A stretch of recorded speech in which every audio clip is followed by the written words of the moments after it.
কোরআনটা পড়বেন ফজরের পরে সূরা ইয়াসিন,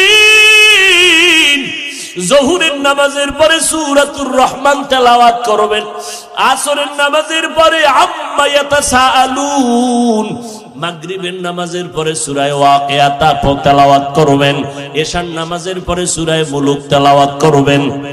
আপনার ঘর ফেরেশতারা পাহারা দিবে, আপনার ঘরে কোনোদিন চোর ডাকাত আসবে না, আপনার স্বামীর কামাই রুজিতে কোনোদিন অভাব লাগবে না।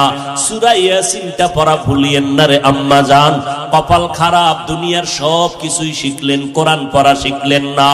আমি ছোটবেলার থেকে বলতেছিলাম, ভুলে গেছিলাম, আম্মা জান আমাদের গজল শিখাইতেন, আম্মা জান আমাদের কোরআন পড়া শিখাইছেন। ও পর্দার আড়ালের আম্মা জান, কেন কোরআন শিখলেন না রে মা? কোরআনের মতো আর এত মধুর তেলাওয়াত কই পাইবে?